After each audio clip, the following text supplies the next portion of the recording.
Hello, this is Let's Talk About Myths, baby, and I am your host, Liv. She who still hates singing that song. That will never end. I am here today with another reading episode. We are at I think it'll be second to last reading episode of The Fall of Troy. Guys, the Trojan horse is finally here. You know, that thing that's become so famous for really barely existing in any kinds of surviving sources. Like, okay, there is this, but this is, like 800 years later. 800 years or so after the Iliad. And so I'm fascinated by the horse. Just the way. Anyway, I'll stop talking about the horse. I have been working on various new things that are coming to the podcast for the past 2 weeks straight. It's been incredibly fun, but also I feel like I'm slightly losing my little mind.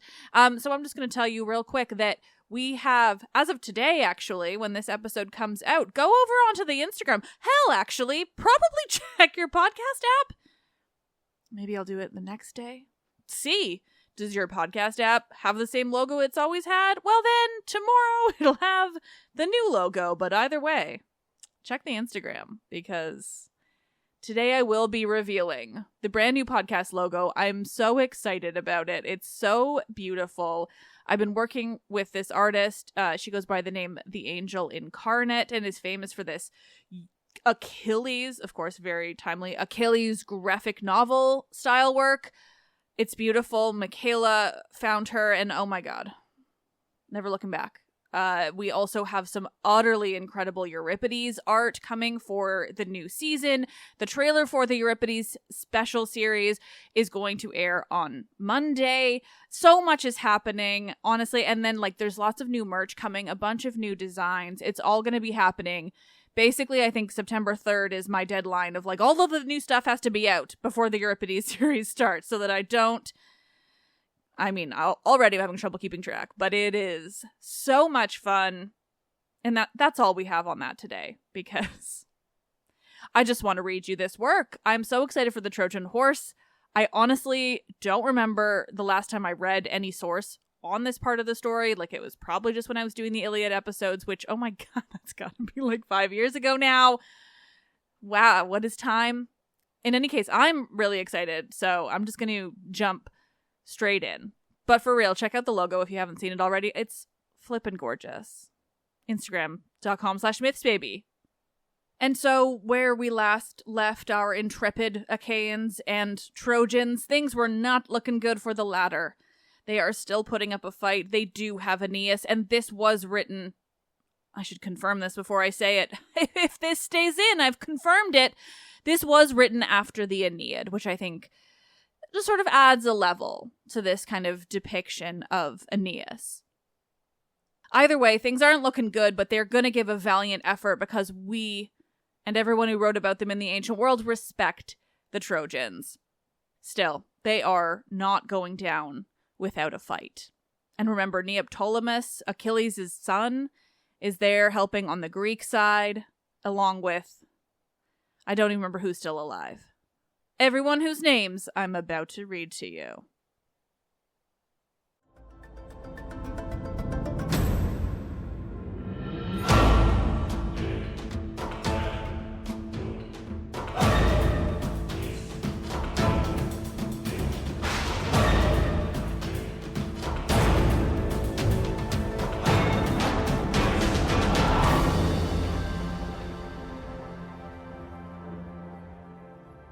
This is Quintus Smyrnaeus' The Fall of Troy, Book 12 and part of Book 13, translated by A.S. Way. When round the walls of Troy the Danaan host had borne much labour, and yet the end was not, by Calchas then assembled were the chiefs, for his heart was instructed by the hests of Phoebus, by the flights of birds, the stars, and all the signs that speak to men the will of heaven. So he to that assembly cried, No longer toil and leaguer of yon walls, some other counsel let your hearts devise, some stratagem to help the host and us.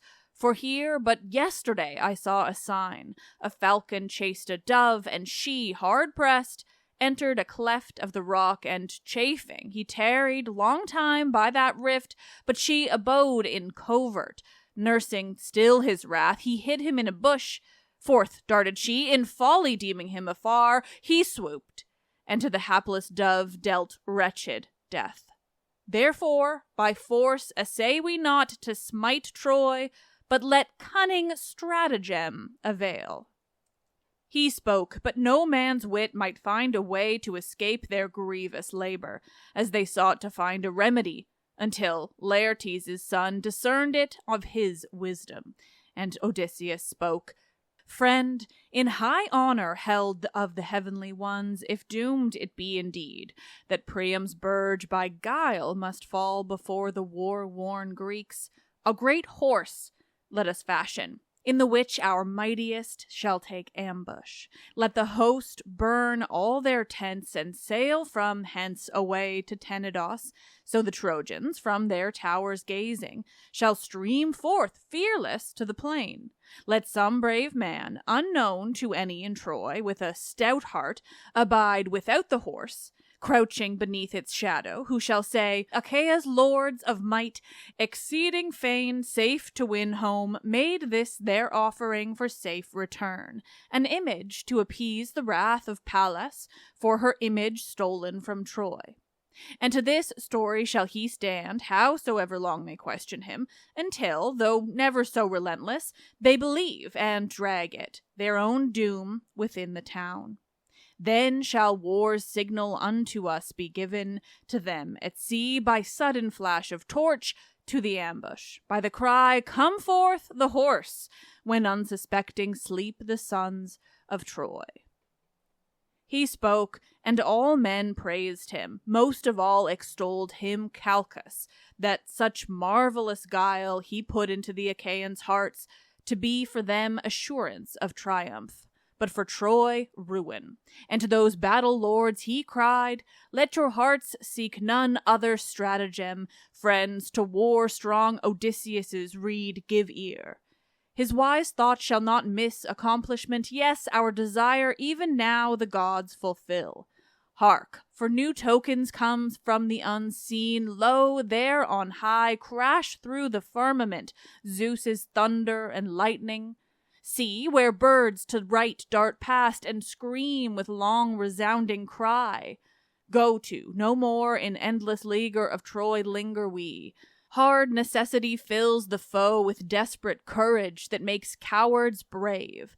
For then are men most dangerous, when they stake their lives in utter recklessness of death, as battle now the aweless sons of Troy all round their burge, mad with the lust of fight. But cried Achilles' battle-eager son, Calchas, brave men meet face to face their woes, who skulk behind their walls and fight from towers, our nitterings' hearts palsied with base fear. Hence, with all thought of wile and stratagem, the great war labor of the spear beseems true heroes. Best in battle are the brave.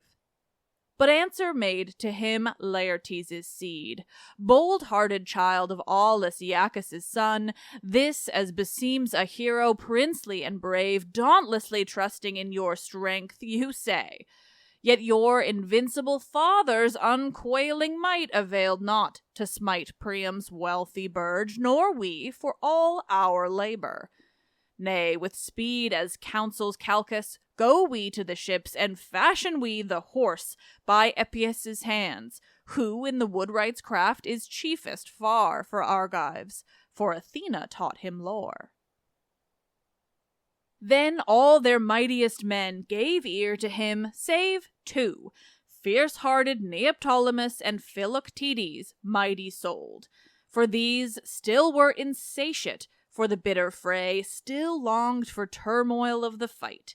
They bade their own folk bear against that giant wall what things soever for war's assaults avail, in hope to lay that stately fortress low, seeing heaven's decrees had brought them both to war.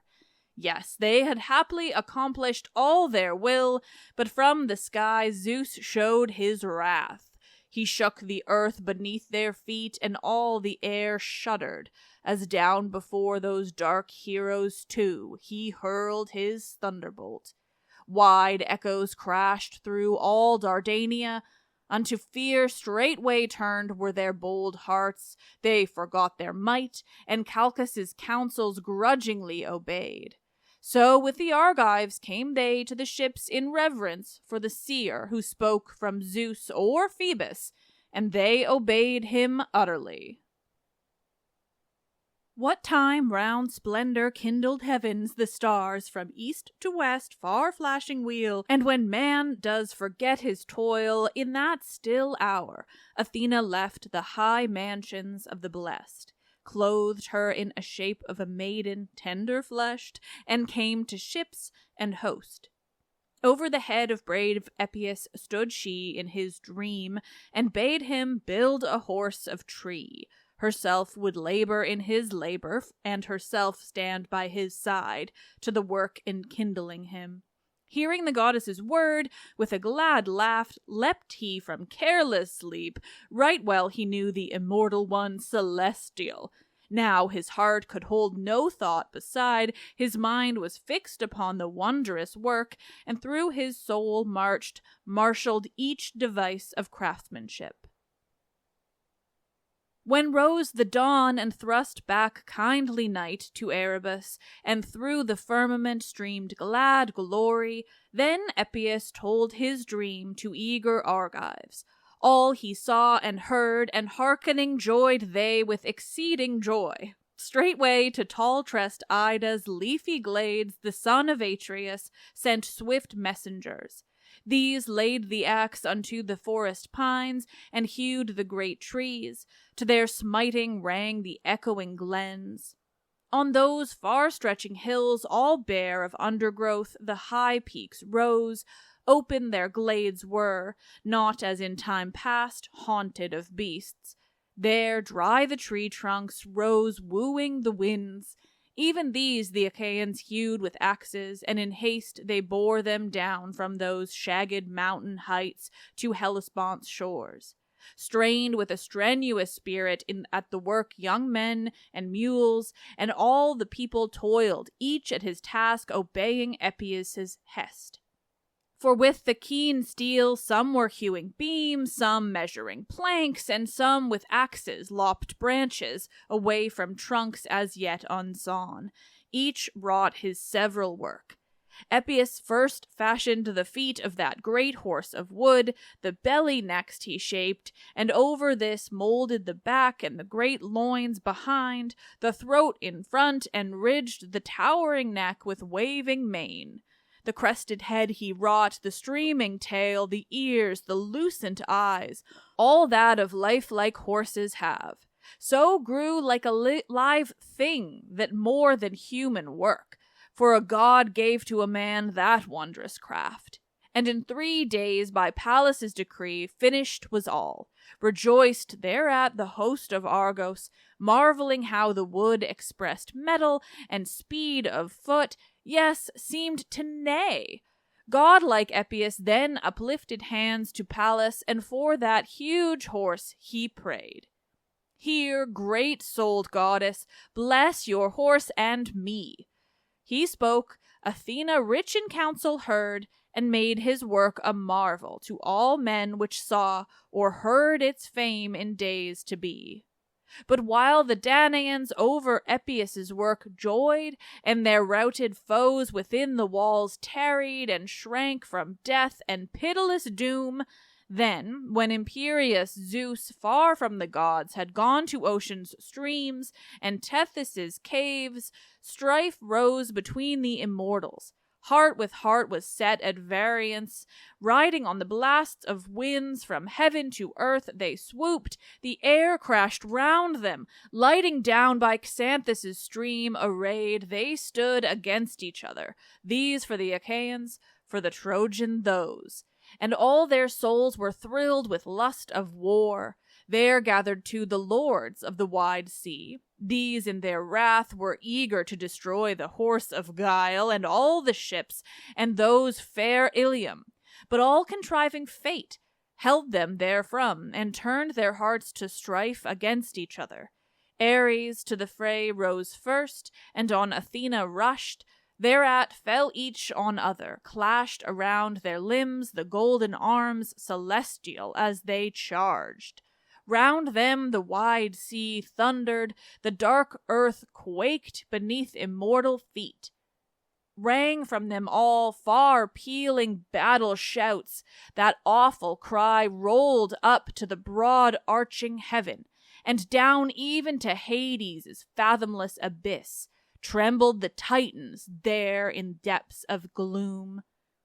Ida's long ridges sighed, sobbed clamorous streams of ever-flowing rivers, groaned ravines far furrowed, Argive ships and Priam's towers. Yet men feared not, for naught they knew of all that strife by heaven's decree. Then her high peaks the gods' hands wrenched from Ida's crest and hurled against each other, but like crumbling sands shivered they fell round those invincible limbs, shattered to small dust. But the mind of Zeus at the utmost verge of earth was ware of all. Straight left he ocean's stream, and to wide heaven ascended, charioted upon the winds, the east, the north, the west wind, and the south. For Iris, rainbow-plumed, led beneath the yoke of his eternal ear that stormy team, the ear which Time, the immortal, framed for him of adamant, with never-wearying hands. So came he to Olympus's giant ridge. His wrath shook all the firmament, as crashed from east to west his thunders, lightnings gleamed, as thick and fast his thunderbolts poured to earth and flamed the limitless welkin. Terror fell upon the hearts of those immortals, quaked the limbs of all, yes, deathless though they were. Then Themis, trembling for them, swift as thought, leapt down through the clouds and came with speed to them. For in the strife she only had no part, and stood between the fighters, and she cried, "Forbear the conflict! Oh, when Zeus is wroth, it ill beseems that everlasting gods should fight for men's sakes. Creatures of the day, else shall you be all suddenly destroyed. For Zeus will tear up all the hills and hurl upon you sons nor daughters will he spare, but bury beneath one ruin of shattered earth all. No escape shall you find thence to light, in horror of darkness prisoned evermore." Dreading Zeus's menace, gave they heed to her, from strife refrained, and cast away their wrath, and were made one in peace and amity. Some heavenward soared, some plunged into the sea, on earth stayed some. Amid the Achaean host spoke in his subtlety Laertes' son. "O valorous-hearted lords of the Argive host, now prove in time of need what men you are, how passing strong, how flawless brave. The hour is this for desperate emprise. Now, with hearts heroic, enter you that carved horse, so to attain the goal of this stern war. For better it is by stratagem and craft now to destroy this city, for whose sake hither we came, and still are suffering many afflictions far from our own land. Come then, and let your hearts be stout and strong, for he who in stress of fight has turned to bay and snatched a desperate courage from despair, oft, though the weaker, slays a mightier foe. For courage, which is all men's glory, makes the heart great. Come then, set the ambush, you which be our mightiest, and the rest shall go to Tenedos' hallowed burge, and there abide until our foes have haled within their walls us with the horse, as deeming that they bring in a gift unto Tritonis, some brave man, one whom the Trojans know not, yet we lack to harden his heart as steel, and to abide near by the horse. let that man bear in mind heedfully whatsoever I said before this, and let none other thought be in his heart, lest to the foe our counsel be revealed.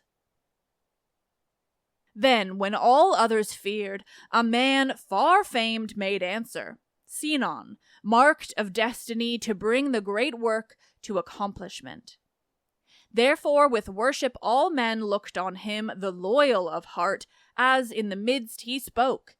Odysseus and all you Achaean chiefs, this work for which you crave will I perform. Yes, though they torture me, though into fire living they thrust me, for my heart is fixed not to escape, but die by hands of foes, except I crown with glory your desire. Stoutly he spoke. Right glad the Argives were, and one said, How the gods have given today high courage to this man. He has not been heretofore valiant. Heaven is kindling him to be the Trojans' ruin, but to us salvation. Now full soon, I say, we reach the goal of grievous war so long unseen. So a voice murmured mid the Achaean host. Then, to stir up the heroes, Nestor cried, Now is the time, dear sons, for courage and strength. Now do the gods bring nigh the end of toil. Now give they victory to our longing hands. Come, bravely enter you this cavernous horse, for high renown attends courage high. Oh, that my limbs were mighty as of old, when Aeson's son for heroes called to man swift Argo, when of the heroes foremost I would gladly have entered her, but Peleus the king withheld me in my own despite. Ah me, but now the burden of years, oh no, as I were young, into the horse will I fearlessly go. Glory and strength shall courage give. Answered him golden-haired Achilles' son, Nestor, in wisdom are you chief of men, but cruel age has caught you in his grip. No more your strength may match your gallant will. Therefore you needs must unto Tenedos' strand. We will take ambush, we the youths, of strife insatiate still, as you, old sire, do bid. Then strode the son of Neleus to his side, and kissed his hands, and kissed the head of him who offered thus himself the first of all to enter that huge horse, being peril fain, and bade the elder of days abide without. Then to the battle-eager spoke the old. Your father's son you are, Achilles' might, and chivalrous speech is here. Oh, sure am I that by your hands the Argives shall destroy the stately city of Priam. At the last, after long labor, glory shall be ours. Ours after toil and tribulation of war. The gods have laid tribulation at men's feet, but happiness far off and toil between. Therefore for men full easy is the path to ruin, and the path to fame is hard, where feet must press right on to painful toil. He spoke, replied Achilles' glorious son, Old sire, as your heart trusts, be it vouchsafed in answer to our prayers, for best were this, but if the gods will otherwise, be it so. Yes, gladlier would I fall with glory in fight, than flee from Troy, bowed beneath a load of shame. Then in his sire's celestial arms he arrayed his shoulders, and with speed in harness sheathed stood the most mighty heroes, in whose healers was dauntless spirit. Tell, you queens of song, now man by man the names of all that passed into the cavernous horse.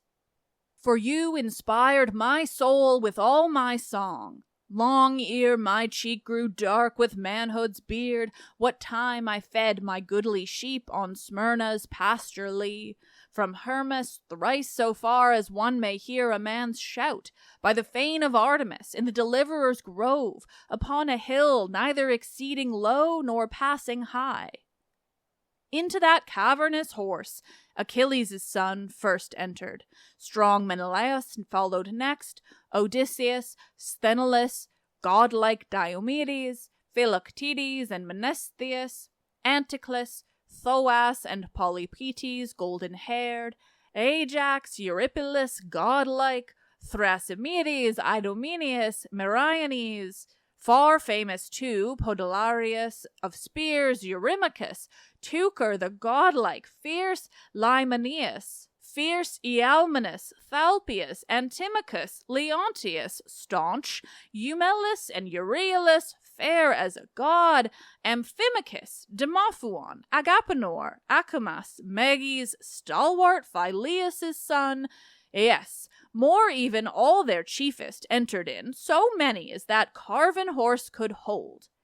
Godlike Epius last of all passed in, the fashioner of the horse.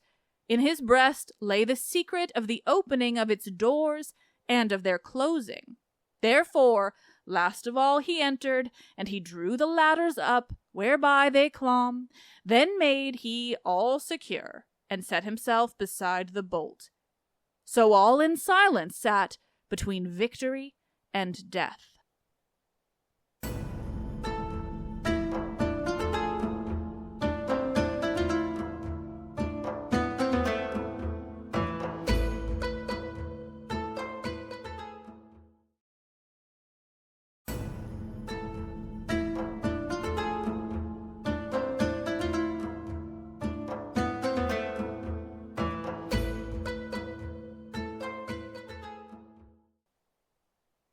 But the rest fired the tents wherein erewhile they slept, and sailed the wide sea in their ships. 2 mighty-hearted captains ordered these, Nestor and Agamemnon, lord of spears. Fain had they also entered that great horse, but all the host withheld them, bidding stay with them a shipboard, ordering their array, for men far better the works of war when their kings oversee them. Therefore these abode without, albeit mighty men. So came they swiftly unto Tenedos' shores, and dropped the anchor stones, then leapt in haste forth of the ships, and silent waited there, keen watching, till the signal torch should flash. But nigh the foe were they in the horse, and now looked they for death, and now to smite the town, and on their hopes and fears uprose the dawn. Then marked the Trojans upon Hellespont's strand the smoke upleaping yet through air. No more saw they the ships which brought to them from Greece destruction dire. With joy to the shore they ran, but armed them first, for fear still haunted them. Then marked they that fair carved horse, and stood marveling round, for a mighty work was there. A hapless seeming man thereby they spied, Sinon, and this one, that one questioned him touching the Danaans, as in a great ring they compassed him, and with unangry words first questioned, then with terrible threatenings. Then tortured they that man of guileful soul long time unceasing. Firm as a rock abode the unquivering limbs, the unconquerable will. His ears, his nose, at last they shore away, in every wise tormenting him, until he should declare the truth. Where had the Danaans gone in their ships? What thing the horse concealed within it? He had armed his mind with resolution, and of outrage foul recked not. His soul endured their cruel stripes. Yes, and the bitter torment of the fire, for strong endurance into him Hera breathed, and still he told them the same guileful tale. The Argives in their ships flee over sea, weary of tribulation of endless war. This horse by Calchas' counsel fashioned they for wise Athena, to propitiate her stern wrath for that guardian image stolen from Troy. And by Odysseus' prompting I was marked for slaughter, to be sacrificed to the sea powers beside the moaning waves, to win them safe return.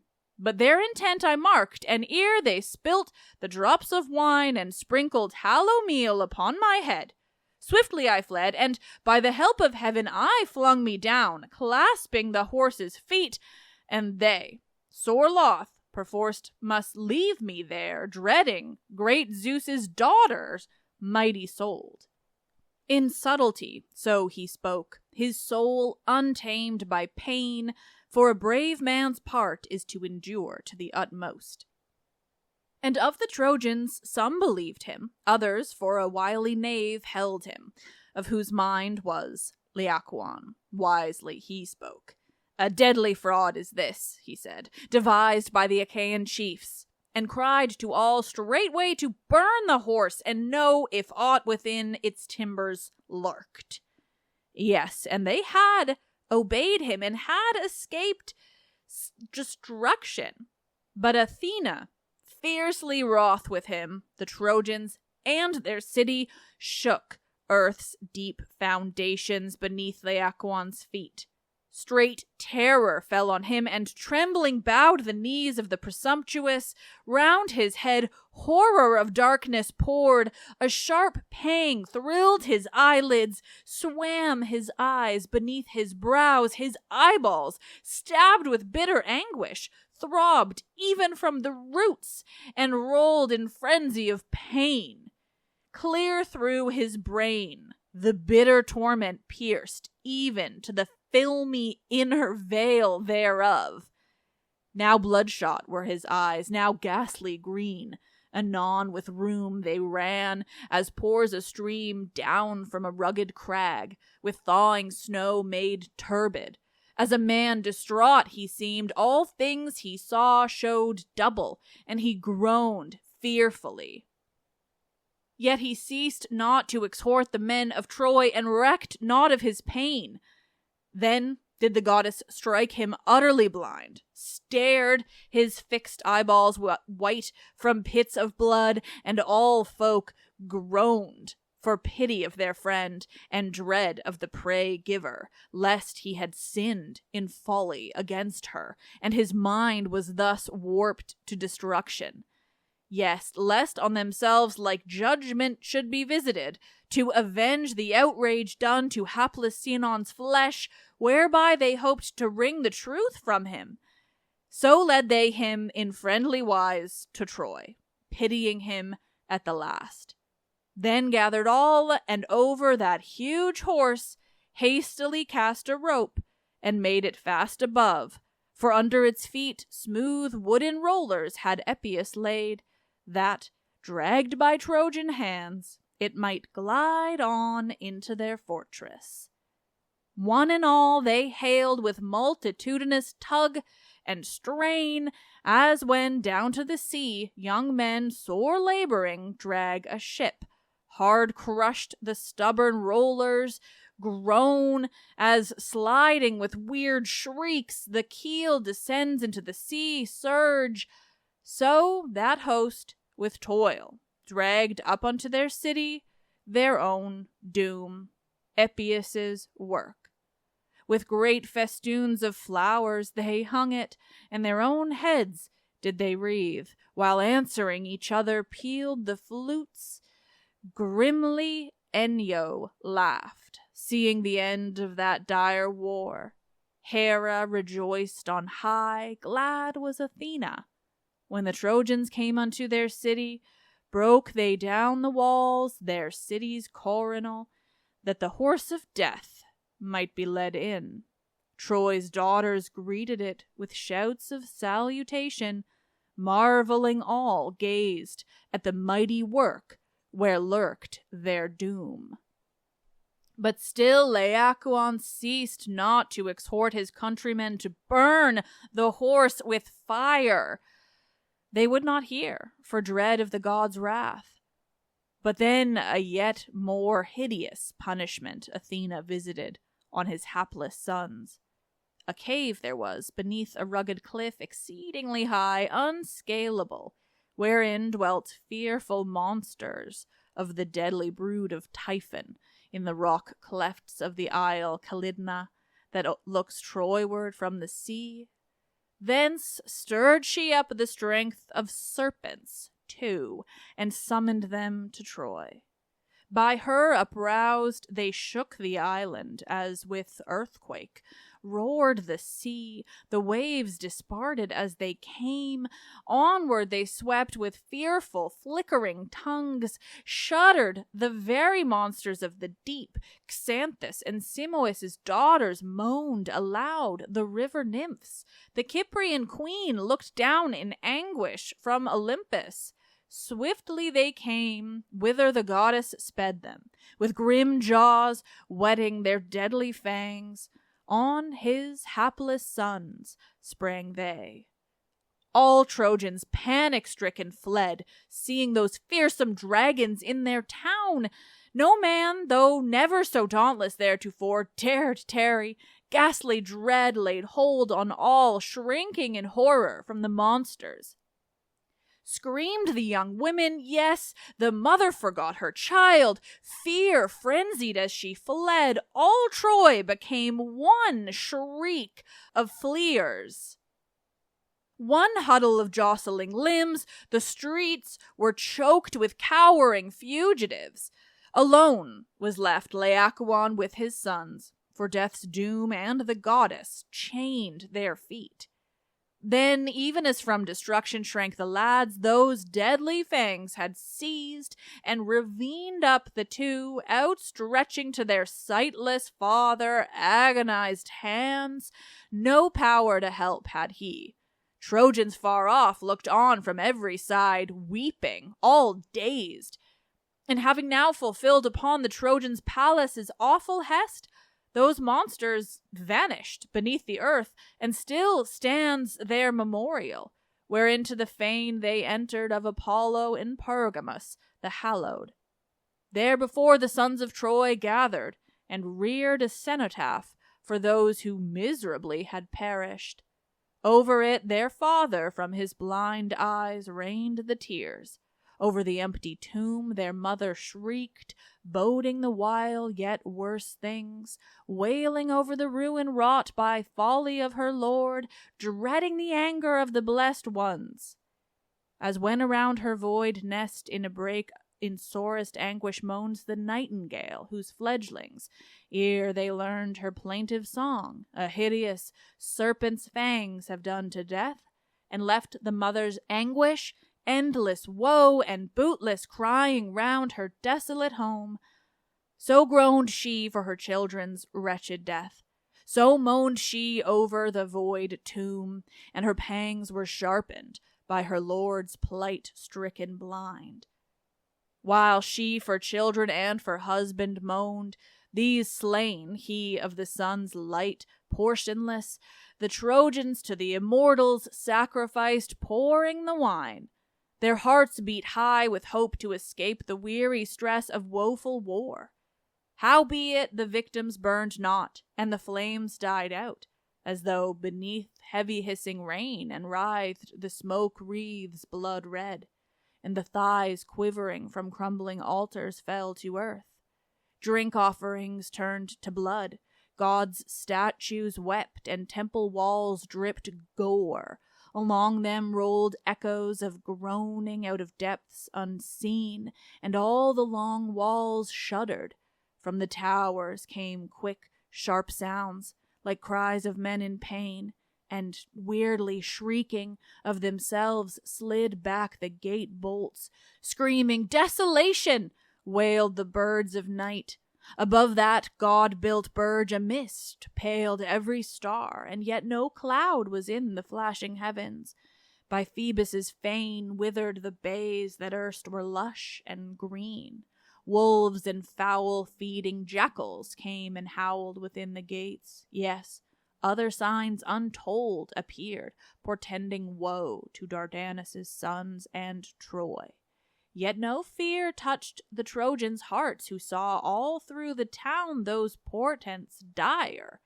Fate crazed them all, that midst their reveling slain by their foes, they might fill up their doom. One heart was steadfast, and one soul clear-eyed, Cassandra. Never her words were unfulfilled, yet was their utter truth by fate's decree ever as idle wind in the hearer's ears, that no bar to Troy's ruin might be set. She saw those evil portents all through Troy conspiring to one end. Loud rang her cry as roars a lioness, that mid the brakes a hunter has stabbed or shot, whereat her heart maddens, and down the long hills rolls her roar, and her might waxes tenfold. So with heart aflame with prophecy came she forth her bower. Over her snowy shoulders tossed her hair, streaming far down, and wildly blazed her eyes. Her neck writhed like a sapling in the wind shaken, as moaned and shrieked that noble maid. O wretches, into the land of darkness now we are passing, for all around us full of fire and blood and dismal moan the city is. Everywhere portents of calamity, gods show. Destruction yawns before your feet. Fools! You know not of your doom, still you rejoice with one consent in madness, who to Troy have brought the Argive horse where ruin lurks. Oh, you believe me not, though never so loud I cry.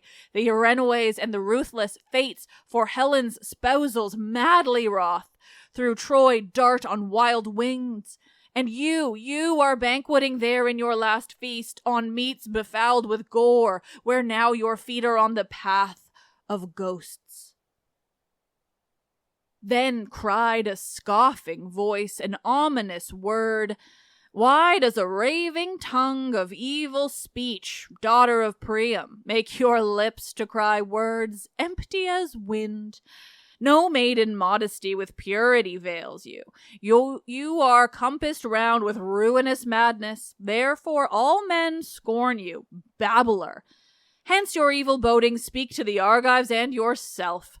For you do wait anguish and shame yet bitterer than befell presumptuous Laocoon. Shame it were in folly to destroy the immortal's gift. So scoffed a Trojan. Others in like sort cried shame on her, and said she spoke but lies, saying that ruin and fate's heavy stroke were hard at hand. They knew not their own doom, and mocked and thrust her back from that huge horse, for fain she was to smite its beams apart, or burn with ravening fire. She snatched a brand of blazing pine wood from the hearth and ran in fury. In the other hand she bore a two-edged halberd. On that horse of doom she rushed, to cause the Trojans to behold with their own eyes the ambush hidden there. But straightway from her hands they plucked, and flung afar the fire and steel, and careless turned to the feast. For darkened over them their last night. Within the horse the Argives joyed to hear the uproar of Troy's feasters, setting at naught Cassandra. But they marveled that she knew so well the Achaeans' purpose and device. As mid the hills a furious pantheress, which from the steading hounds and shepherd folk drive with fierce rush, with savage heart, turns back even in departing, galled, albeit by darts, so from the great horse fled she, anguish-racked for Troy, for all the ruin she foresaw.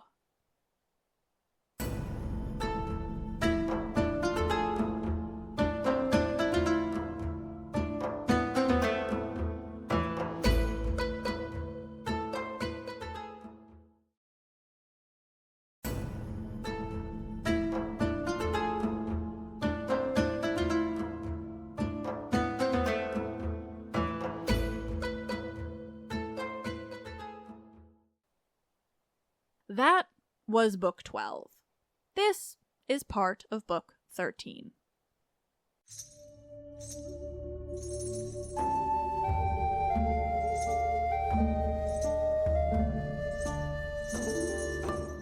So feasted they through Troy, and in their midst loud pealed the flutes and pipes. On every hand were song and dance, laughter and cries confused of banqueters beside the meats and wine. They, lifting in their hands the beakers brimmed, recklessly drank, till heavy of brain they grew, till rolled their fluctuant eyes. Now and again some mouth would babble the drunkard's broken words. The household gear, the very roof and walls seemed as they rocked. All things they looked on seemed whirled in wild dance. About their eyes a veil of mist dropped, for the drunkard's sight is dimmed, and the wit dulled when rise the fumes to the brain. And thus a heavy-headed feaster cried, "For naught the Danaans mustered that great host hither. Fools, they have wrought not their intent, but with hopes unaccomplished from our town like silly boys or women have they fled." So cried a Trojan wit befogged with wine, fool, nor discerned destruction at the doors. When sleep had locked his fetters everywhere through Troy on folk fulfilled of wine and meat, then Sinon lifted high a blazing torch to show the Argive men the splendor of fire. But fearfully the while his heart beat, lest the men of Troy might see it, and the plot be suddenly revealed. But on their beds sleeping their last sleep lay they, heavy with wine. The host saw, and from Tenedos set sail. Then nigh the horse drew Sinon. Softly he called, full softly, that no man of Troy might hear, but only Achaea's chiefs, far from whose eyes sleep hovered, so athirst were they for fight. They heard, and to Odysseus all inclined their ears. He bade them urgently go forth softly and fearlessly, and they obeyed that battle summons, pressing in hot haste to leap to earth. But in his subtlety he stayed with them from all thrusting eagerly forth, but first himself, with swift, unfaltering hands, helped of Epeius, here and there unbarred the ribs of the horse of beams. Above the planks a little he raised his head, and gazed around on all sides, if he haply might descry one Trojan waking yet. As when a wolf, with hunger stung to the heart, comes from the hills, and ravenous for flesh, draws nigh the flock penned in the wide fold, slinking past the men and dogs that watch, all keen toward the sheep, then over the fold wall leaps with soundless feet. So stole Odysseus down from the horse. With him followed the war-fain lords of Hellas's league, orderly stepping down the ladders which Epeius framed for paths of mighty men, for entering and passing forth the horse, who down them now on this side, that side, streamed, as fearless wasps, startled by stroke of axe in angry mood, pour all together forth from the tree bole, at sound of woodman's blow. So battle-kindled forth the horse they poured into the midst of that strong city of Troy, with hearts that leapt expectant. With swift hands snatched they the brands from dying hearths, and fired temple and palace. Onward then to the gates sped they, and swiftly slew the slumbering guards, then held the gate towers till their friends should come. Fast rode the host the while, on swept the ships over the great flood. Thetis made their paths straight, and behind them sent a driving wind speeding them, and the hearts Achaean glowed. Swiftly to Hellespont's shore they came, and there beached they the keels again, and deftly dealt with whatso tackling appertains to ships. Then leapt they aland, and hasted on to Troy, silent as sheep that hurry to the fold from woodland pasture on an autumn eve. So, without sound of voices, marched they unto the Trojans' fortress, eager all to help those mighty chiefs with foes begirt. Now these, as famished wolves, fierce glaring round, fall on a fold mid the long forest hills, while sleeps the toil-worn watchman, And they rend the sheep on every hand within the wall in darkness, and all round are heaped the slain. So these within the city smote and slew, as swarmed the awakened foe around them. Yet, fast as they were, faster closed on them those thousands, mad to thrust them from the gates. Slipping in blood and stumbling over the dead, their line reeled, and destruction loomed over them, though Danaan thousands nearer and nearer drew. But when the whole host reached the walls of Troy, into the city of Priam, breathing rage of fight, with reckless battle lust they poured, and all that fortress found they full of war and slaughter, palaces and temples horribly blazing on all sides, glowed their hearts with joy. In deadly mood then charged they on the foe. Ares and fell Enyo maddened there. Blood ran in torrents. Drenched was all the earth, as Trojans and their alien helpers died. Here were men lying quelled by bitter death all up and down the city in their blood. Others on them were falling, gasping forth their life's strength. Others clutching in their hands their bowels that looked through hideous gashes forth, wandered in wretched plight around their homes. Others, whose feet, while yet asleep they lay, had been hewn off, with groans unutterable crawled amid the corpses. Some were there, through whose backs, even as they fled, the spear had passed, clear through to the breast, and some whose waists the lance had pierced, impaling them where sharpest stings the anguish-laden steel.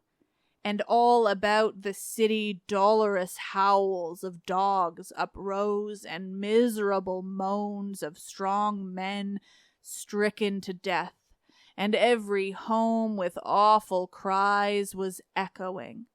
Rang the shrieks of women, like to screams of cranes, which see an eagle swooping on them from the sky, which have no courage to resist, but scream long terror shrieks in dread of Zeus's bird. So here, so there, the Trojan women wailed, some starting from their sleep, some to the ground leaping.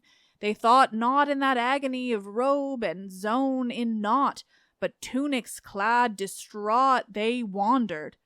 Others found nor veil nor cloak to cast about them, but as came onward their foes, they stood with beating hearts trembling, as lettered by despair, essaying, all hapless, with their hands alone to hide their nakedness.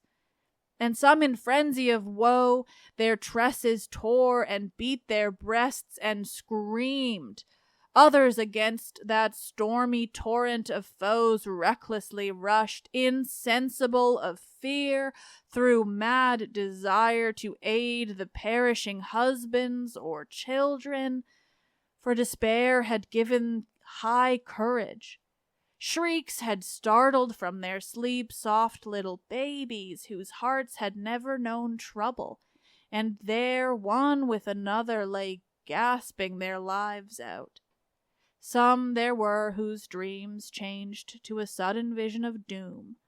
All round the fell fates gloated horribly over the slain, and even as swine be slaughtered in the court of a rich king who makes his folk a feast, so without number were they slain. The wine left in the mixing bowls was blent with blood, gruesomely.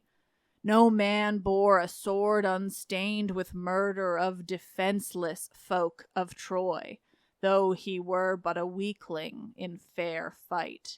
And as by wolves or jackals sheep are torn, what time the furnace breath of mid-noon heat darts down, and all the flock beneath the shade are crowded, and the shepherd is not there, but to the homestead bears afar their milk, and the fierce brutes leap on them, tear their throats, gorge to the full their ravenous maws, and then lap the dark blood, and linger still to slay all in mere lust of slaughter, and provide an evil banquet for that shepherd lord. So through the city of Priam, Danaans slew one after other in that last fight of all. No Trojan there was woundless. All men's limbs with blood in torrents spilt were darkly dashed. Nor seedless were the Danaans in the fray. With beakers some were smitten, with tables some thrust in the eyes of some were burning brands snatched from the hearth. Some died transfixed with spits, yet left within the hot flesh of the swine, whereon the red breath of the fire god beat. Others, struck down by bills and axes keen, gasped in their blood. From some men's hands were shorn the fingers, who in wild hope to escape the imminent death had clutched the blades of swords. And here in that dark tumult one had hurled a stone and crushed the crown of a friend's head, like wild beasts trapped and stabbed within a fold on a lone steading. Frenziedly they fought, mad with despair and kindled rage, beneath that night of horror. Hot with battle lust here, there, the fighters rushed and hurried through the palace of Priam. Many an Argive fell, spear slain, for whatso Trojan in his halls might seize a sword, might lift a spear in hand, slew foes, yes, heavy though he were, with wine. Up flashed a glare unearthly through the town, for many an Argive bore in hand a torch to know in that dim battle friends from foes. Then Tydeus' son amid the war storm met spearman Corybus, lordly Mygdon's son, and beneath the left ribs pierced him with the lance, where run the life-ways of man's meat and drink. So met him black death borne upon the spear. Down in dark blood he fell mid hosts of slain. Ah, fool, the bride he won not, Priam's child Cassandra, yes, his loveliest, for whose sake to Priam's burge but yesterday he came, and vaunted he would thrust the Argives back from Ilium. Never did the gods fulfill his hope, the fates hurled doom upon his head. With him the slayer laid Eurydamas low, Antenor's gallant son-in-law, who most for prudence was preeminent in Troy. Then met he Ilioneus, the elder of days, and flashed his terrible sword forth. All the limbs of that grey father were palsied with his fear. He put forth trembling hands. With one he caught the swift avenging sword, with one he clasped the hero's knees. Despite his fury of war, a moment paused his wrath, or haply a god held back the sword a space, that old man might speak to his fierce foe one word of prayer. Piteously cried he, terror overwhelmed, I kneel before you, whosoever you be of mighty Argives. Oh, compassionate my suppliant hands, abate your wrath. To slay the young and valiant is a glorious thing, but if you smite an old man, small renown waits on your prowess. Therefore turn from me your hands against young men, if you do hope ever to come to grey hairs such as mine. So spoke he, but replied strong Tydeus' son, Old man, I look to attain to honored age, but while my strength yet waxes, will I not spare any foe, but hurl to Hades all. The brave man makes an end of every foe. Then through his throat that terrible warrior drove the deadly blade and thrust it straightward to where the paths of man's life lead by swiftest way, blood paved to doom. Death palsied his poor strength by Diomedes' hands. Thence rushed he on, slaying the Trojans, storming in his might all through their fortress, Pierced by his long spear, Euryclon fell. Perimnestor's son renowned, Amphimedon Ajax slew. Agamemnon smote Damastor's son. Idomeneus struck down Mimas. By Meges Diopedes died. Achilles' son with his resistless lance smote godlike Pammon. Then his javelin pierced Polites in mid-rush. Antiphonus dead upon these he laid, all Priam's sons. Agenor faced him in the fight and fell. Hero on hero slew he, everywhere stalked at his side, death's black doom manifest. Clad in his father's might, whomso he met he slew. Last, on Troy's king in murderous mood he came, by Zeus the Hearth-lord's altar. Seeing him, old Priam knew him, and quaked not, for he longed himself to lay his life down amidst his sons, and craving death to Achilles' seed, he spoke. Fierce-hearted son of Achilles, strong in war, slay me, and pity not my misery. I have no will to see the sun's light more, who have suffered woes so many and so dread. With my sons would I die, and so forget anguish and horror of war. Oh, that your father had slain me before my eyes beheld aflame Ilium, had slain me when I brought to him ransom for Hector, whom your father slew. He spared me, so the fates had spun my thread of destiny, but you glut with my blood your fierce heart, and let me forget my pain. Answered Achilles' battle-eager son, Fain am I, yes, in haste to grant your prayer. A foe like you will I not leave alive, for naught is dearer unto men than life. With one stroke swept he off that hoary head, lightly as when a reaper lops an ear in a parched cornfield at the harvest tide. With lips yet murmuring low, it rolled afar from where, with quivering limbs, the body lay amidst dark purple blood and slaughtered men. So lay he, chiefest once of all the world in lineage, wealth, in many and goodly sons. Ah me, not long abides the honor of man, but shame from unseen ambush leaps on him, so clutched him doom. So he forgot his woes. Yes, also did those Danaan car lords hurl from a high tower the babe Astyanax, dashing him out of life.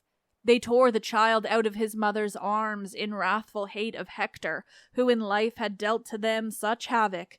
Therefore hated they his seed, and down from that high rampart flung his child, a wordless babe that nothing knew of war. As when amid the mountains hungry wolves chase from the mother's side a suckling calf, and with malignant cunning drive it over an echoing cliff's edge, while runs to and fro its dam with long moans mourning her dear child, and a new evil follows hard on her, for suddenly lions seize her for a prey. So, as she agonized for her son, the foe to bondage haled with other captive thralls, that shrieking daughter of King Eetion. Then, as on those 3 fearful deaths she thought of husband, child, and father, Andromache longed sore to die. Yes, for the royalty born better is it to die in war than to do the service of the thrall to baser folk. All piteously the broken-hearted cried, "Oh, hurl my body also from the wall, or down the cliff, or cast me midst the fire, you Argives. Woes are mine unutterable. For Peleus' son smote down my noble father in Thebes, and in Troy my husband slew, who unto me was all my heart's desire, who left me in my halls one little child, my darling and my pride. Of all my hopes in him fell merciless fate has cheated me. Oh, therefore, thrust this broken-hearted one now out of life. Hail me not overseas, mingled with spear thralls, for my soul henceforth has no more pleasure in life, since God has slain my nearest and my dearest. For me waits trouble and anguish and lone homelessness. So cried she, longing for the grave, for vile is life to them whose glory is swallowed up of shame. A horror is the scorn of men, but, spite her prayers, to thraldom dragged they Andromache.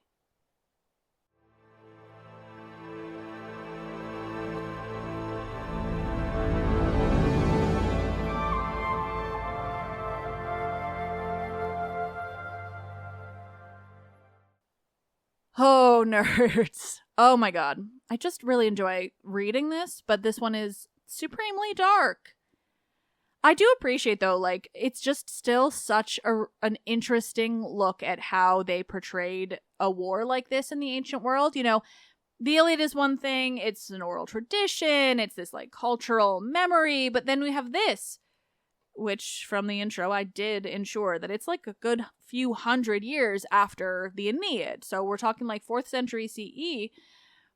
It's like almost 1,000 years older, if not 1,000 years, not older, younger, newer than the Iliad.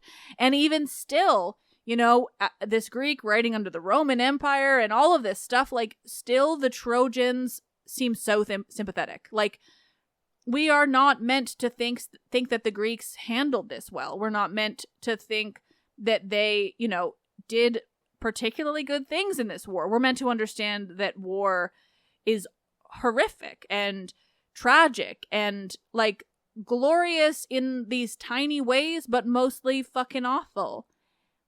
And it's such a